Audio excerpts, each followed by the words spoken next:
اعوذ باللہ من الشیطان الرجیم بسم اللہ الرحمن الرحیم ورتل القرآن ترتیلا آمنت باللہ صدق مولانا العظیم وصدق رسولنا بلاغ المبین ونحن علی ذلک لمن الشاہدین والشاکرین والحمد للہ رب العالمین رب اشرح لی صدری ویسر لی امری واحلل عقدۃ من لسانی یفقہوا قولی ان اللہ وملائکتہ یصلون علی النبی یا ایہا الذین آمنوا صلوا علیہ وسلموا تسلیما اللہم صل علی سیدنا ومولانا محمد معدن الجود والکرم وعلى آلہ وصحبہ وبارک وسلم۔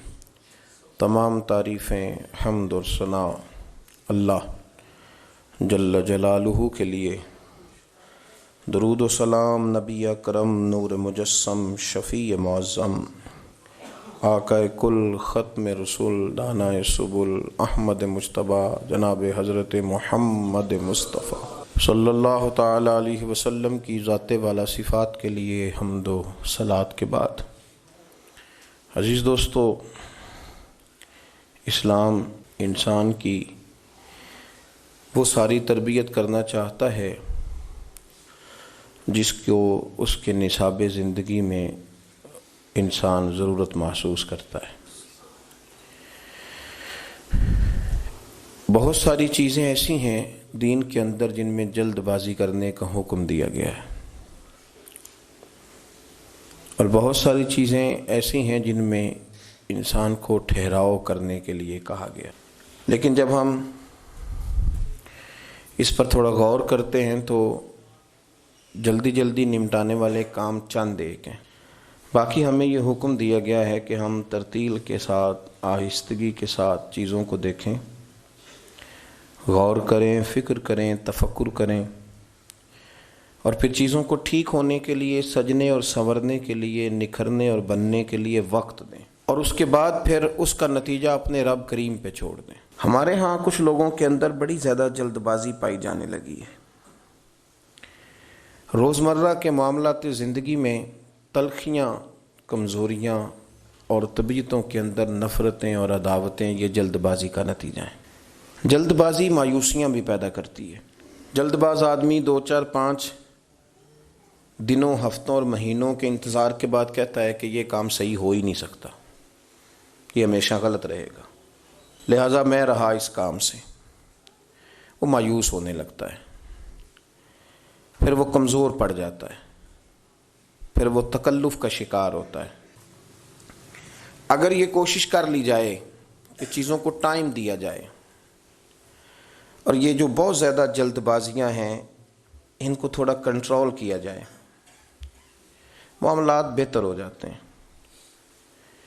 ہمارے ہاں نوجوانوں میں جلد بازی کا عنصر بڑی تیزی سے پیدا ہوا ہے۔ شارٹ راستہ تلاش کرتے ہیں امیر ہونے کا، مختصر سا راستہ تلاش کرتے ہیں آگے بڑھنے کا، اور کوئی وہ ٹائم نہیں دینا چاہتے، کسی جگہ وہ انتظار نہیں کرنا چاہتے۔ وہ چاہتے ہیں کہ بس میں نے کہہ دیا تھا تو یہ کام ہو جانا چاہیے۔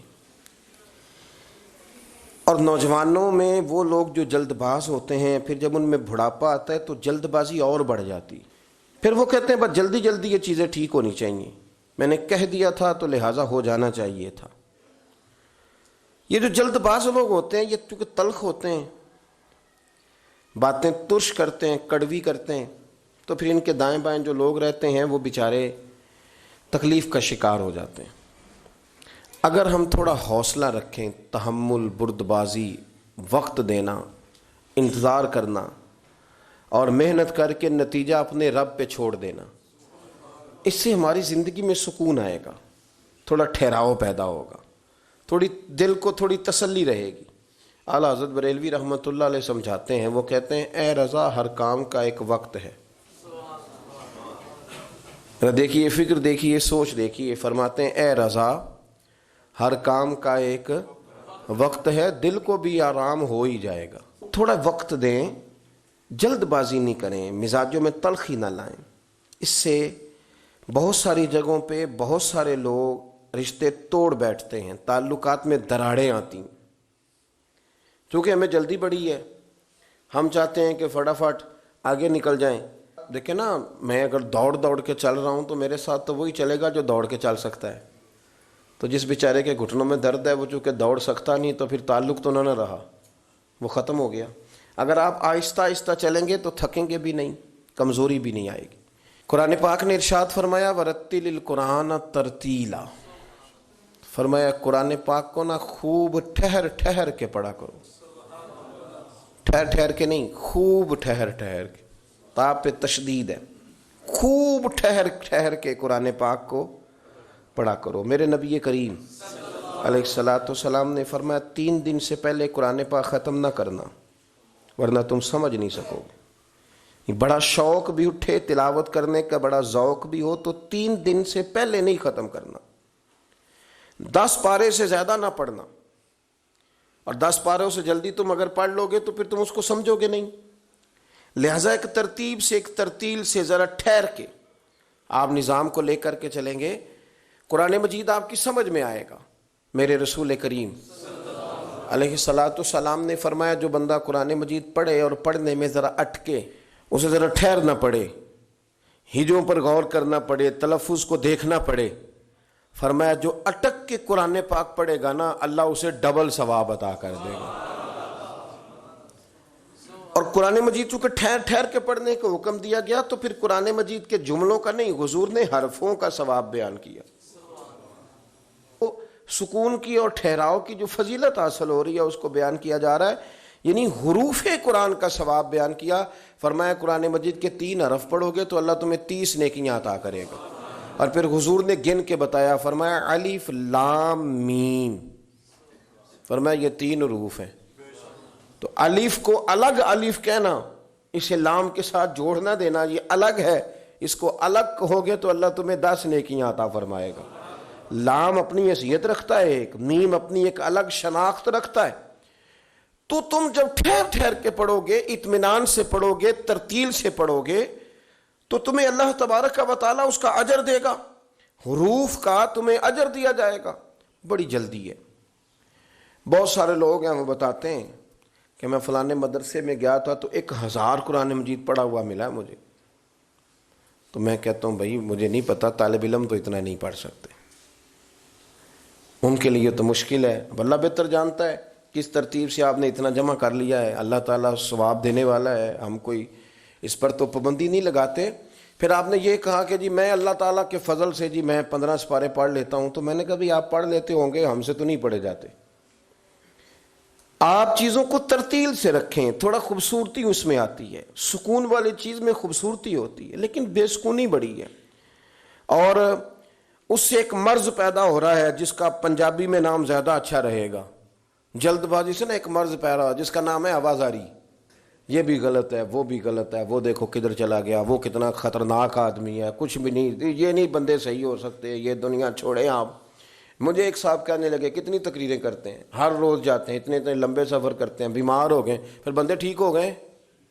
میں کہ یار تقریریں میں کرنا، پریشان تو ہو گئے، سفر میں کرتا ہوں اور ٹینشن تجھے لگ گئی ہے، تو کیوں اتنا پریشان ہے؟ مجھے کرنے دے، ہو سکتا ہے مجھے ملتے ہی ہوں جو ٹھیک ہو گئے، ہو سکتا ہے مجھے ملتے ہوں کوئی ایسے جو ٹھیک ہو گئے ہوں، اب میں تمہیں کیسے بتاؤں؟ میں اللہ تعالیٰ کے فضل سے کبھی بھی پاکستان کے نظام سے شکوے ہیں، شکایتیں ہیں، پر مایوسی کوئی نہیں۔ ہم نے دیکھا ہے تعلیم تیزی سے آگے بڑھی ہے، ہمیں وکیل ڈھونڈنے سے ملتا تھا، اب اللہ تعالیٰ کے فضل سے یہ آسانیاں محلوں میں گلیوں تک پہنچ گئیں، ڈاکٹر بڑی آسانی سے ملنے لگے ہیں، پڑھے لکھے ملنے لگے، بہت ساری چیزوں کی لوگوں کو جو ہے وہ اللہ تعالیٰ نے شعور عطا کیا، لوگوں کے اندر خوبصورتی بڑھ رہی۔ کیوں آپ پریشان ہوتے ہیں؟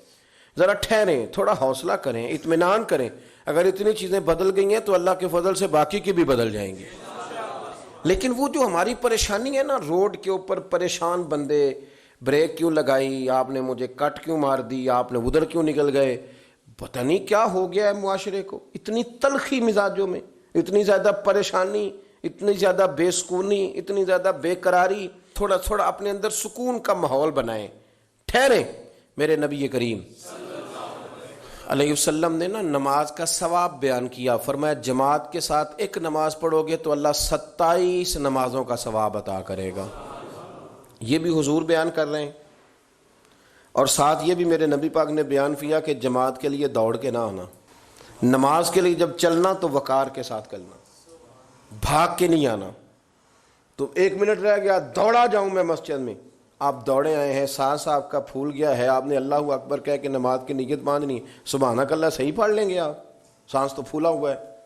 اور پھر اگر آپ راستے میں آ رہے تھے اور آپ تیزی سے آئے اور آپ بھاگے اور آپ کو چوٹ لگ گئی تو آپ کئی جماعتوں سے گئے، منع کر دیا، فرمایا بھاگ کے نہیں آنا، آرام سے آؤ، سکون سے آؤ، اطمینان سے، آپ کی طبیعت کے اندر سکون رہے، آپ کو پتہ ہے کہ منزل انشاءاللہ ملے گی، نکل گئے ہیں تو اللہ اس کا اجر بھی عطا کرے گا۔ آپ کی نیت تھی کہ مجھے جماعت سے ملنا ہے، کسی وجہ سے رہ گئے تو اللہ ثواب دینے والا ہے، لیکن اس کے اندر بے چینی پیدا کر لینا اور دوڑنا اور بھاگنا اور بہت ساری چیزوں کا شکار ہو جانا۔ وضو کریں سکون کے ساتھ، صحیح وضو کریں، کیونکہ تبلیغ سے تھوڑا سا تعلق رہتا ہے تو کچھ تلخیاں بھی کبھی کبھی برداشت کرنی پڑتی ہیں، اور کہنا بھی بڑا ضروری ہوتا ہے۔ ایک صاحب میرے ساتھ وضو کر رہے تھے، کہیں میں سفر پہ تھا تو میں نے ان کو ٹوک دیا، میں نے کہا آپ کا ٹخنا سارا خشک رہ گیا ہے۔ تو چونکہ وہ ان کا چہرہ مورا بتاتا تھا کہ کوئی امیر آدمی ہے یا کسی بھی لحاظ سے کوئی درجہ رکھتا ہے، تو مجھے کہنے لگا مولوی صاحب نماز آپ نے قبول کرنی کہ اللہ نے؟ کتنی عجیب بات ہے۔ میں نے انہیں کہا جی قبول اللہ نہیں کرنی ہے، پر اللہ نے شرطیں بیان کی ہیں قبول کرنی۔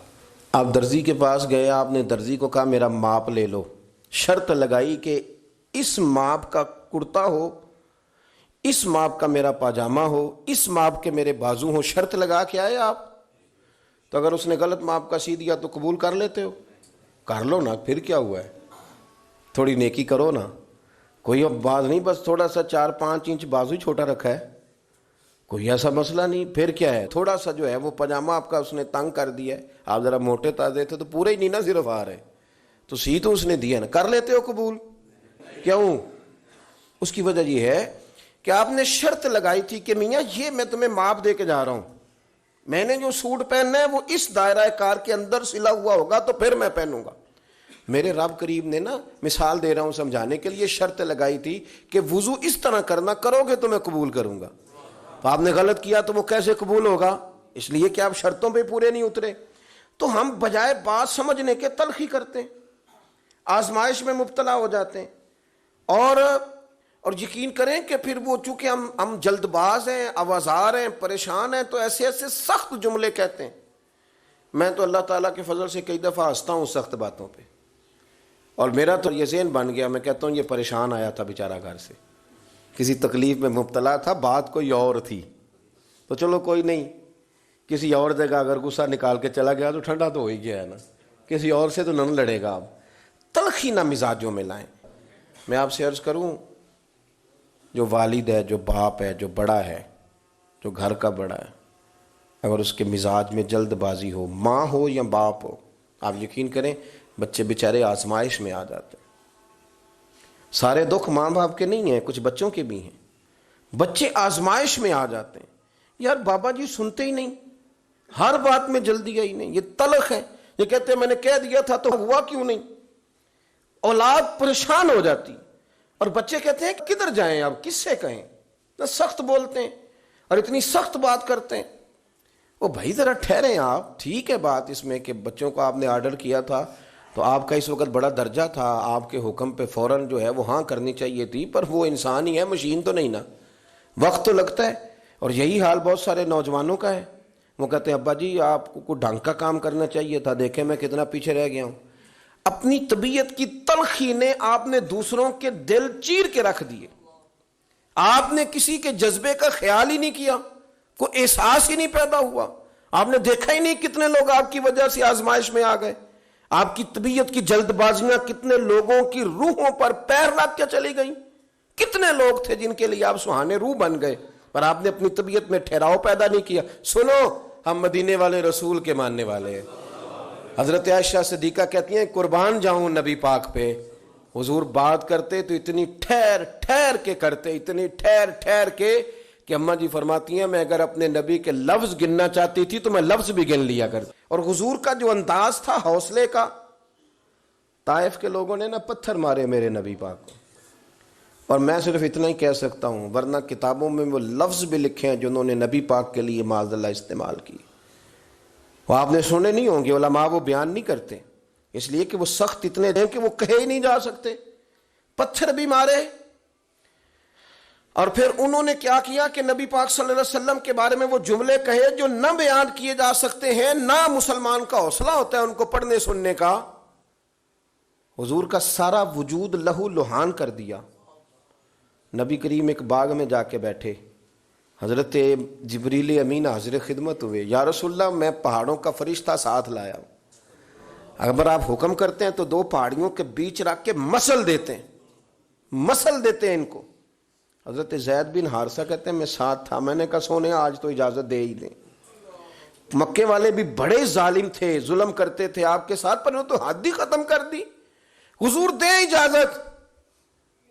تو رسول کریم علیہ السلام نے فرمایا نا یا رسول اللہ، ایک بندے نے بھی نہیں آپ کی بات مانی، ایک بھی تو اچھا ہوتا ان میں سے، کوئی کہہ ہی دیتا مارو نا۔ حضور یہ تو مجموعی طور پر ہی بےہودگی کا مظاہرہ کرنے لگے۔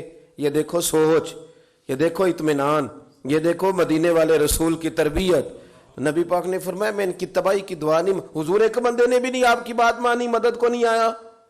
یا رسول اللہ ابھی بھی آپ ان کے لیے دعا نہیں کریں گے؟ تو میرے رسول پاک نے جو امید دلائی وہ کتنی انوکھی ہے۔ حضور فرمانے لگے زید چلو یہ نہیں نہ مانتے، مجھے امید ہے ان کی نسلیں مان جائیں گی۔ اتنی دور کی بات پر بھی کوئی اطمینان کرتا، ہمیں تو جلدی ہے، فٹافٹ کریں یہ مانے۔ کب ان کے بچے پیدا ہوں گے، جو ہو چکے ہیں وہ جوان ہوں گے، وہ باشعور ہوں گے، کب وہ کلمہ پڑھیں گے۔ لیکن میرے نبی پاک نے فرمایا نا امیدی کوئی نہیں، جلدی کوئی نہیں، یہ نہیں پڑھتے تو ان کی نسلیں پڑ جائیں گی۔ بشر ہیں، بے خبر ہیں، تباہی کی دعا کیوں مانگے؟ ہم بشر ہیں، اپنی اور آپ کی بات کر رہا ہوں، ہم بشر ہیں اور بے خبر ہیں، تو تباہی کی دعا کیوں مانگیں؟ جلدی بڑی ہے، پیسے کمانوں کی بڑی جلدی، دشمن کو زیر کرنے کی، جو ہم حاصل کرنا چاہتے ہیں اس کو حاصل کرنے کی بڑی جلدی، فٹافٹ کرو، جلدی سے کرو، جلدی سے۔ کھانا جلدی اتار لیا جائے تو کچا رہ جاتا ہے، اور جلدی کھا لیا جائے تو منہ جل جاتا ہے۔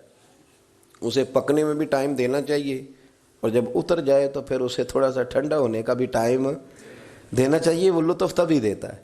لیکن اگر آپ کو فٹافٹ جلدی ہے تو پھر یاد رکھیں کہ جتنی تیز کو بندہ بھاگتا ہے اتنی جلدی ہانپتا ہے، اور اس کا سارا وجود آزمائش میں آ جاتا ہے۔ تھوڑا اطمینان رکھیں، تھوڑا اعتدال کریں۔ نبی کریم علیہ الصلوۃ والسلام نے فرمایا سب سے برا چور وہ ہے جو نماز کی چوری کرتا ہے۔ مسند امام احمد بن حنبل میں حدیث ہے۔ صحابہ کرام نے عرض کی یا رسول اللہ صلی اللہ علیہ وسلم نماز کی بھی چوری ہوتی ہے؟ تو اللہ کے نبی صلی اللہ علیہ وسلم نے فرمایا ہاں، نماز کا بھی چور ہے۔ حضور کیا مطلب؟ فرمایا جو بندہ رکوع اور سجود پورا نہیں نہ کرتا وہ نماز کی چوری کرتا ہے، اور چوروں میں سے برا چور ہے۔ آیا بھی ہے، وضو بھی کیا ہے، مسجد پہنچ بھی گیا ہے، پھر بھی اس کو جلدی بڑی جلدی۔ کچھ لوگوں کو آنے کی بھی جلدی ہوتی ہے مسجد میں، واپس جانے کی بھی جلدی ہے، میں سمجھتا ہوں کہ جب ایک بندہ ٹائم نکالتا ہے نا، وہ گھر سے نکلتا ہے، وہ وضو کرتا ہے، وہ مسجد آ جاتا ہے، تو اگر وہ بڑی جلدی بھی نماز پڑھے نا تو 1-1.5 منٹ کا فرق پڑتا ہے، اس سے زیادہ نہیں۔ لیکن وہ 1-1.5 منٹ کے لیے ساری نماز ضائع کر بیٹھتا ہے۔ نبی رحمت سید عالم صلی اللہ تعالیٰ علیہ وآلہ وسلم کے سامنے ایک صحابی نے نماز پڑھی تو حضور علیہ الصلوۃ والسلام سے آ کے سلام لی، تو اللہ کے نبی فرمانے لگے واپس جا اور نماز دوبارہ پڑھ۔ کوئی لفظ نہیں کہا اس نے، واپس گئے۔ صحابی تھے نا، میں اور آپ کسی کو منع کریں گے تو کہے گا کیوں جی، صحیح تو پڑھی ہے، واپس جاؤ نماز پڑھ۔ واپس گئے، نماز پڑھی، پھر آئے، سلام لی، حضور نے فرمایا واپس جا نماز دوبارہ پڑھ۔ واپس گئے، پھر نماز پڑھی، تیسری دفعہ آئے تو حضور نے فرمایا نماز واپس کر، تو ہاتھ باندھ دیے۔ یہ جملہ اہل معرفت کے لیے ہے، وہ خوب سمجھیں گے۔ عرض کی سونیا مجھے تو پڑھنی نہیں آتی، محبوبہ مجھے سکھائی دیں، میری مدد ہی کر دیں۔ حضور پڑھنی نہیں آتی، بتائیں کیسے پڑھنی ہے؟ تو نبی کریم علیہ السلام نے فرمایا جب وضو کر تو اطمینان کے ساتھ کر، اور فرمایا جب رکوع کر تو پھر اطمینان کے ساتھ کر، اور فرمایا جب سجدہ کر تو پھر اطمینان کے ساتھ کر، اور جب اتحیات میں بیٹھ، تشہد پڑھ، دعائیں پڑھ، درود پڑھ تو پھر ذرا اطمینان کے ساتھ پڑھ، ذرا سکون کے ساتھ نماز پڑھ۔ گویا نبی کریم بتا رہے ہیں کہ جب تم اطمینان کے ساتھ پڑھو گے تو پھر عرش کا مالک بھی اجر بھی جھولی بھر کے عطا فرمائے۔ جلدی بڑی اور میں نے تو 2 4 5 جو میرے پیار والے سنگی ہیں ان کے ساتھ نماز پڑھ کے دیکھی ہے، تو میں نہیں پہنچ سکا ان کے ساتھ۔ بڑی کوشش کی ہے کہ چلو چھوٹی سے چھوٹی صورت پڑھیں، اللہ بہتر جانتا ہے کیسے پڑھ لیتے ہیں اور کیوں کر پڑھ لیتے ہیں، کوئی سمجھ نہیں آتی، وہ پڑھ لیتے ہیں اور بڑی بڑی رکھتے پڑھ لیتے ہیں۔ ایک بات اور کہہ دوں، کچھ زیادہ ہی لمبی پڑھ لیتے ہیں، سارے نمازی سلام کے لیے انتظار کر رہے ہیں اور 3 بندے 3 کل وہ کہتے اسی زیادہ نیک ہاں، اسی تو پکاواں گے تاں ہی پڑھنا جی۔ او خدا کے بندو، یاد رکھو جب لوگ انتظار کر رہے ہوں تو نماز مختصر ادا کرنے کا حکم ہے، اور اگر آپ کا شوق ہے، آپ ارادہ رکھتے ہیں، آپ میں چاہت ہے کہ میں نے نوافل زیادہ پڑھنے ہیں، تو مسجد کے سین میں بھی جگہ ہوتی ہے، بیسمنٹ میں بھی جگہ ہوتی ہے، آپ نے سارے لوگ لائن میں لگا دیے اور سب سے اگلی صف میں نماز پڑھ رہے ہیں، تو اس سے تو کئی خطرات پیدا ہوتے ہیں کہ شاید یہ سب سے بھلا نمازی ہے۔ میری طرح کے کئی بندے پریشان ہو جاتے ہیں کہ یہ تو زیادہ نیک نکل آیا ہے۔ تو آپ تھوڑا دیکھیں، غور کریں، چیزوں کو اعتدال میں رکھیں، معتدل رہ کے آپ کام کریں۔ ایک دوست نے مجھے ایک دفعہ کہا جی سلام جلدی شروع ہو جاتا ہے، میں ابھی نماز پڑھ رہا ہوتا ہوں، تو میں نے کہا آپ کے ساتھ اور کتنے لوگ ہوتے؟ کہتے 2 اور بھی تھے۔ میں کہ مسجد کل نمازی کتنے ہوندے ہیں؟ کہنے لگا جی نمازی تو بہت ہی زیادہ ہیں۔ تو میں نے کہا آپ 3 کو دیکھیں کہ باقی سب کو دیکھیں؟ اور مجھے اس بندے کی بھی فکر ہے جو بیچارہ لئیے سے چل کے آیا ہوا ہے، اس کو واپس لوٹنا ہے، اس نے کوئی بات بھی کرنی ہے، کوئی تھوڑا سا چلے حسب توفیق ہم نے کھانا بھی پیش کرنا ہے۔ چیزوں کو اعتدال میں رکھیں، ہر معاملے میں جلد بازی ہے، تھوڑا اطمینان کریں، تھوڑا سکون میں رہیں، تھوڑا اپنی طبیعت کو ٹھنڈا کریں، تھوڑا پیار کریں۔ اور پھر ایک اور مسئلہ ہے، آپ جب کسی کے ساتھ میل ملاپ کرتے ہیں تو بھی جلدی ہوتی ہے، کہتے ہیں یہ فٹافٹ میری طبیعت سے سیٹ ہو جائے، جو میں کہہ رہا ہوں فٹافٹ مان جائے۔ بھئی ذرا ٹھہریں تو صحیح، ذرا ٹھہریں، تھوڑا ربط بڑھائیں، تھوڑا تعلق بڑھائیں، تھوڑا دیکھیں، پیار بڑھ جائے گا تو پھر بات بھی آگے بڑھی جائے گی۔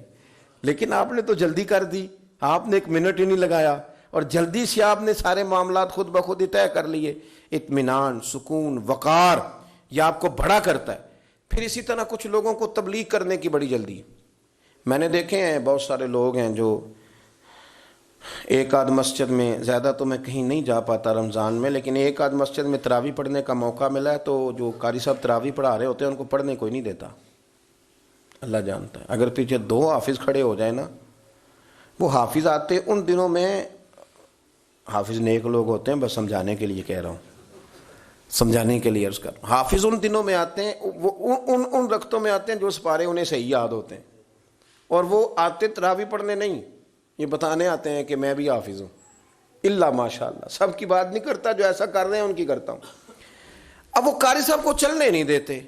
لقمہ دینے کا مزاج یہ ہونا چاہیے کہ انہوں نے اگر کہیں وہ آیت بھولے ہیں تو ان کو پیچھے جانے دے، دوبارہ سے پڑھ کے آتے ہیں، اگر وہ پڑھ کے آ جائیں گے تو پٹری پہ صحیح چڑھ جائیں گے۔ اب وہ قاری صاحب ابھی بیچارے پورے بھولے بھی نہیں اور پیچھے سے لقمہ۔ میں آپ کو بڑے درد کے ساتھ کہتا ہوں، بہت سارے حافظ بچے تراویحیں پڑھانی چھوڑ گئے، پھر انہیں منزلیں بھول گئیں، اور وہ بہت سارا جرم ان لوگوں کا ہے جن لوگوں نے انہیں مایوس کیا، انہیں پریشان کیا، ڈسہارٹ کیا، دل توڑے۔ تمہیں تو آتا ہی نہیں، آج 19 غلطیاں ہوئی ہیں، گن گن کے بتائیں، آج 21 غلطیاں۔ بھاگ گیا بچہ، اس نے کہا میں نہیں پورا آ سکتا، کیسے پڑھاؤں گا ان کو؟ اتنی جلدی ہے لقمہ دینے کی، آپ ذرا رکیں، اس کو پیچھے جانے دیں۔ اور یہی حال امام کو لقمہ دینے کا ہے، ذرا ٹھہر جائیں، غور کر لیں۔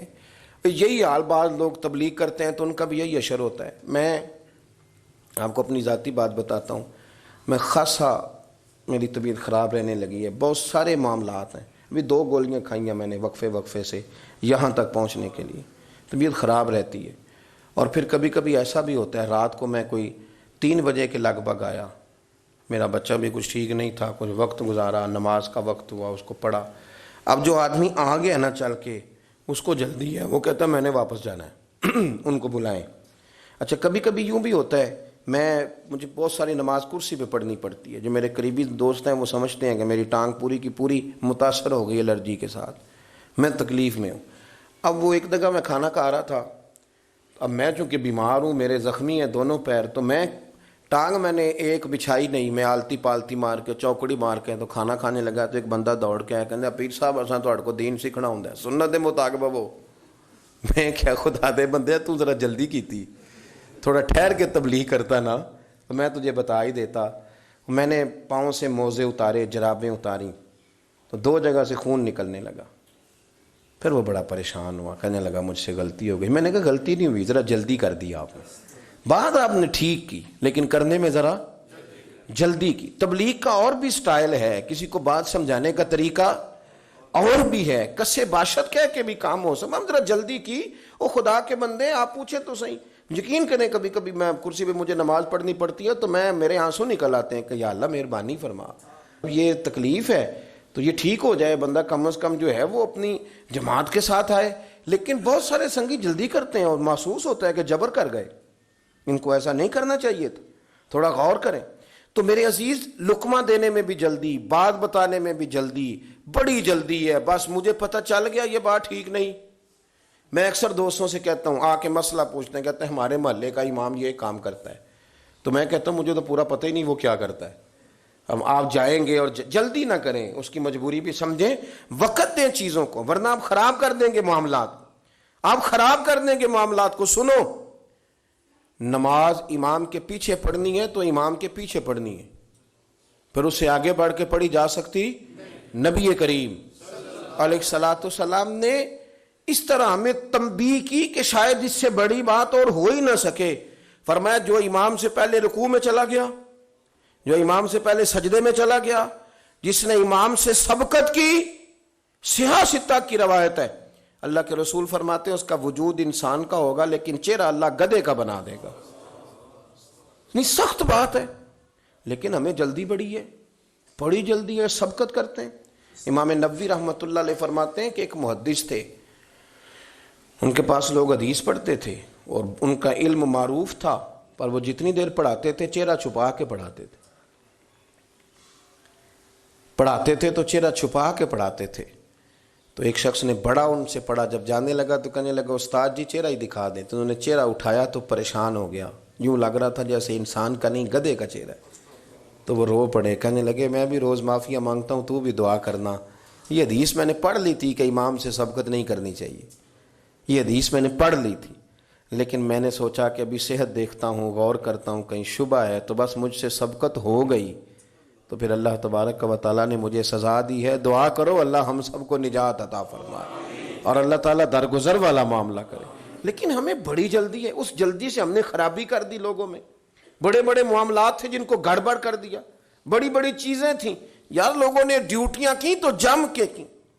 50 سال تک لوگوں کی خدمتیں ہیں ایک ایک ادارے کی, لیکن اجر کا کوئی طلب, ایک بار بھی سوال نہیں کہ میری اتنی نوکری ہو گئی.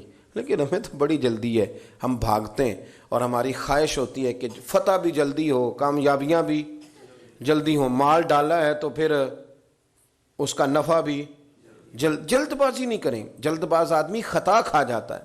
تھوڑا وقت دیں, چیزوں کو سنبھلنے میں ٹائم دیں. آپ یقین کریں کہ وقت گزرتا جاتا ہے تو چیزیں ٹھیک ہوتی جاتی ہیں. بڑے لوگوں کی سوچ بدلتی ہے, کبھی آپ کے مخالف ہوتے ہیں وہ آپ کے حق میں ہونے لگ جاتے ہیں, لیکن آپ ٹائم تو دیں, آپ وقت دیں, آپ تھوڑا رکیں. ایک بادشاہ تھا, اس کا باپ بڑا کامیاب تھا تو وہ بڑا ناکام رہا, بڑا ناکام. تو بالآخر ایک دن کسی نے اس کو گرفتار کر لیا. بادشاہ ہونے کے باوجود دشمنوں کے قابو میں آ گیا. کس طرح؟ اس کے پاس بندوق تھی گولیوں سے بھری ہوئی. تو اسے اچانک ایک پرندہ نظر آیا تو اس نے ایک گولی نہیں ماری, اس نے ساری بندوق ہی خالی کر دی. اتنی گولیاں برسائیں. قریب وزیر تھا سمجھدار, اس نے روکا بھی. اس نے کہا بادشاہ سلامت, آپ غلط کریں گے, چپ کر, تیری جیب سے خرچ کر رہا ہوں. گولیاں برسائیں. مختصر بات کرتا ہوں, تو وہ بندوق خالی ہو گئی. اب پرندہ بھی نہ مرا. واپس نکلے تو دشمنوں نے گھیر لیا, اسلحہ پاس کوئی نہیں تھا, گرفتار ہو گیا وزیر سمیت. تو وزیر نے کہا کہ وہ تم مجھے روک کیوں رہے تھے؟ تو اس نے کہا بادشاہ میری جرت تو نہیں, لیکن وہ جو آپ جس کو گولیاں مار رہے تھے وہ پرندہ نہیں تھا, پرندے کا سایہ تھا. آپ نے سائے پہ ہی ساری بندوق خالی کر دی, سوچا سمجھے نہیں, اتنی جلد بازی کی آپ نے کہ پرندہ بھی نہیں, سایہ تھا, آپ نے گولیاں مار دی. اور حال یہ ہے کہ اب ہم گرفتار ہو گئے. تھوڑا اگر وقت گزارتے, توقف کرتے, تھوڑا ٹھہرتے, بڑی ساری چیزیں ٹھیک ہو جاتی. میرے رسول کریم صلی اللہ علیہ وسلم کی آپ کبھی چیزیں کھول کے دیکھیں. وہ عثمان بن طلحہ نے فتح مکہ کے موقع پہ کہا تھا میں آپ کو چابی نہیں دوں گا, تو حضور نے فرمایا تو نہ دے, ایک وقت آئے گا میں تجھ سے لے لوں گا. 10 سال گزر گئے, اللہ کے نبی تھے نا, سویرے بھی سارا کو ٹھیک ہو سکتا تھا, پر 10 سال بیت گئے, 10 سال. 10 سال کے بعد جب مکہ فتح ہوا تو پھر رسول کریم نے فرمایا پھر چابیوں کے بارے میں کیا خیال ہے؟ تو وقت تو دینا، آپ کو تو جلدی بڑی ہے. ہمارے نوجوانوں کو بڑی جلدی ہے. بچہ لے کے آتے ہیں، لوگ کہتے ہیں پیر صاحب اس کو درس نظامی پڑھانا ہے. اچھا جی ٹھیک ہے پڑھائیں. سال کتنے لگیں گے؟ 8. کہتے ہیں پورے 8؟ ہاں جی پورے 8. پورے 8 سال. تو میں کہتا ہوں 8 سال میں بھی یہ عالم نہیں بنے گا. میں صحیح کہہ رہا ہوں. درس نظامی جب بچہ پڑھ لیتا ہے تو اسے علم پڑھنے کا طریقہ آتا ہے. پھر ساری زندگی مطالعہ کرنا ہے، پھر ساری زندگی ریسرچ کرنی ہے، پھر کتابیں پڑھنی ہے، پھر محقق بننا ہے. ورنہ آپ کی تعلیم مکمل ہوگی لیکن آپ کے لفظوں میں کچھ بھی نہیں ہوگا. اس کے لیے آپ کو پڑھنا ہے، ساری زندگی سیکھنا ہے. اور میرے نبی پاک علیہ السلام نے جو ہمیں کہا تھا نا کہ ماں کی گود سے لے کر قبر کی گور تک، حضور اتنا لمبا پیریڈ دے دیا آپ نے پڑھنے کا. ہمارے ہاں تو جو بندہ 6 مسئلے کل سن لیتا ہے مفتی اعظم ہو جاتا ہے. مفتی اعظم. میں حرم شریف میں تھا تو ایک صاحب وہاں زیارتیں کراتے ہیں، بڑے دوست ہیں. تو وہ کہنے لگے پیر صاحب جو بندہ ایک عمرہ کر کے چلا جاتا ہے نا، وہ جب دوبارہ آتا ہے تو وہ مفتی اعظم بن کے آتا ہے. وہ پھر سارے لوگوں کو ٹیچ کر رہا ہوتا ہے، بتا رہا ہوتا ہے، خبردار کر رہا ہوتا ہے. تو کہتے ہیں ہم یہاں پکے رہتے ہیں، ہمیں بھی کوئی باتیں نہیں پتی جو وہ بتا رہا ہوتا ہے. وہ کہتا ہے ادھر سے ایسے کرنا ہے. اور میں آپ کو صحیح کہتا ہوں، مجھے ذرا تھوڑا سا اللہ موقع دیتا رہتا ہے حاضری کا. یہ میں نے بالکل پرکھا ہے. اور اگر وہ حج کر کے آ گیا تو پھر تو شیخ الحدیث ہے، پھر تو وہ کسی کو جینے ہی نہیں دے گا. اور اگر کوئی 2-4 کتابیں سیدھی، کیونکہ سیدھا پڑھا نہیں نہ جاتا قرآن و سنت کو، کئی مشکل لفظ بھی بیچ میں آتے ہیں. اگر 2-4 اردو کی کتابیں بھی وہ سیدھی پڑھ گیا تو پھر وہ کہتا ہے مولویاں نو کی پتا ہوئے، تو میں نو پتا ہے سارا. سیدھی پڑھنے لگ گیا نا، ذرا صحیح لائن پوری پڑھ لیتا ہے تو اب کہتا ہے مولویاں نو چھوڑیں آپ. یہ جلد بازی ہے. اس سے آپ کی طبیعت تکلیف، زندگی میں ٹھہراؤ پیدا کریں، تھوڑا روکیں. وہ میرے ابا جی کہا کرتے تھے پتر وٹا بھی کدھرے پیار روے صحیح پارا ہو ہی جاندہ ہے، لیکن اگر وہ کھڑا نہ ہو، کبھی ادھر بھاگے کبھی ادھر بھاگے تو پھر تو جو ساتھ وزن ہوتا ہے وہ بھی اتر جاتا ہے. مہربانی کریں یہ تھوڑی جلد بازی چھوڑیں. تھوڑا سکون، تھوڑا اطمینان، تھوڑا ٹھہراؤ، تھوڑی اپنی زندگی میں توقف پیدا کریں. سکون آئے گا انشاءاللہ تعالی. تھوڑا چیزوں کو سہنا سیکھیں. یار کوئی ضروری ہے کہ ہر بندے کا جواب دینا ہے. وہ ایک بچہ بڑے جوش و خروش سے 4-5 کتابیں بھی لے کے آ گیا، اور ہمارا بھی ایک بچہ بڑے جوش میں تھا اس کو جواب دینی، اس نے ہاتھ میں کتاب بھی پکڑی ہوئی، یہ بات بتائیں یہ کریں وہ کریں. تو میں ہنسنے لگا. وہ کہنے لگا ہم اتنے جذباتی ہیں، سنجیدہ ہیں، آپ ہنس رہے ہیں. وہ میں نے کہا اب ہر جگہ میں جذباتی ہو جاؤں گا تو میں تو بلڈ پریشر کا مریض بن جاؤں گا، تو مجھے اپنا کام کر دیں. تو کہنے لگا جی ان 2-4-5 سوالوں کے جواب. میں کہ پتر تو انج کر کسی بڑے نو لیا. وہ بھی میرا منہ دیکھنے لگ گیا. کہنے لگا پیر صاحب آپ یہ کیا کہہ رہے ہیں؟ میں نے اسے کہا کہ ابھی آپ طالب علم ہیں، جب آپ ساری کتابوں کا مطالعہ کر لیں گے تو بہت ساری چیزیں آپ پہ کھلیں گی. ابھی آپ الجھ گئے ہیں، اس لیے یا تو علم پورا پڑھیں یا پھر کسی ایسے شخص سے رابطہ رکھیں جس کو اللہ تعالیٰ نے توفیق عطا کی ہو. الجھے نہیں، جلد بازی نہیں کریں، بھاگے نہیں. یہی ہمارے طریقت کے لوگوں کا ہے. وہ اکثر آ کے لوگ کہتے ہیں جی حضرت صاحب وہ بندے کدھر گئے جو ایک نظر مارتے تھے تو بندہ نیک ہو جاتا تھا. میں کہ بھائی مینوں بھی دسیں کو بندہ آئندہ لبات. بھئی اگر ایک نظر سے ہی بندے نے نیک ہو جانا ہے، پہلے دن ہی اس نے ولی اللہ بن جانا ہے، تو غوث پاک نے 40 سال نمازیں کیوں پڑھی؟ خواجہ معین الدین اجمیری نے 50 سال نفل کیوں پڑھے؟ آپ نے تو ایک نظر سے نیک ہونا ہے. تو ان لوگوں نے ساری زندگیاں مصلے پہ کیوں گزار دی؟ حضرت عثمان غنی تو آخری دن بھی تلاوت کر رہے تھے. انہیں کہنا چاہیے تھا کہ بس ایک نظر سے اب میں نیک ہو گیا ہوں. تو یہ ساری ہماری جلد بازیاں ہیں جن کے سبب سے ہم خود بھی آزمائش کا شکار ہیں اور ہمارے ساتھ والے بھی. ہمارے ساتھ کچھ لوگوں کا تعلق ہوتا ہے وقت لینے کا بھی. سب سے زیادہ مزیدار بندہ مجھے ملتا ہے کبھی کبھی تو مل کے نا تو خوشی ہوتی ہے. حضرت صاحب ٹائم، وہ یار مصروف ہے. وہ کہنا جی 50 سالاں دا دیو، ہم تو منتظر کھڑے ہیں نا. اور ایک درویش آدمی ملے، مجھے بڑی خوشی ہوئی کہ وہ ٹائم چاہیے. میں نے کہا ذرا آج کل مصروف ہوں. اس نے کہا حضرت صاحب جو آپ نے لائن بنائی ہے نا ٹائم دینے والوں کی، اس میں سب سے پیچھے مجھے کھڑا کر لیں، کدی تو واری آ ہی جائے گی نا. اور میں نے کہا یہ بندہ مردار ہے. بچے سے میں نے کہا یار کوئی دیکھ کسی جگہ کوئی گنجائش بن جائے تو آپ اگر وسعت پیدا کرتے ہیں نا، وسعت. اور کچھ ایسے بھی ملتے ہیں جو کہتے ہیں لو جی ساڈا ہی دل کر رہا ہے تو ہن تہاڈے کول ہی ٹائم کو نہیں. ایسے بھی ہے جی ساڈا ہی دل کر رہا ہے تو ہن تہاڈے کول ہی ٹائم کوئی نہیں. میری بات کی سمجھ آ رہی ہے؟ تو یہ ساری جلد بازیاں ہیں، یہ شدت پسندی ہے، اس سے حالات خراب ہوتے ہیں، اس سے تلخی پیدا ہوتی۔ کبھی بھی آپ بغیر اطمینان کے اپنی زندگی نہ گزاریں، سکون میں رہیں۔ آپ اس دین کے ماننے والے ہیں جو بڑا ہی میٹھا ہے، جو بڑا ٹھنڈا ہے، جس کے اندر راحت ہے، جس کے اندر سکون ہے، جس کے اندر خوبصورتی ہے۔ امام مالک رحمۃ اللہ تعالی علیہ بڑے خوبصورت آدمی تھے، تو دور دراز سے لوگ ان سے ملنے آتے تھے، دور دراز سے جو لوگ ملنے آتے تھے تو ایک درویش ان کی خدمت میں حاضر ہوا کرتے تھے، شیخ یحییٰ ان کا نام ہے۔ تو وہ فرماتے تھے کہ ہر بندہ سوال پوچھتا تھا تو میں چپ کر کے بیٹھ جاتا تھا۔ مجھے کسی نے کہا کہ آپ کیوں نہیں کوئی بات پوچھتے؟ تو میں نے کہا مجھے مزہ لینا ہے اپنے شیخ کا۔ کہا وہ کس طرح؟ کہنے لگے دیکھنا وہ خود پوچھیں گے کیسے آئے ہو، کہاں سے آئے ہو، کوئی بات تو نہیں کرنی۔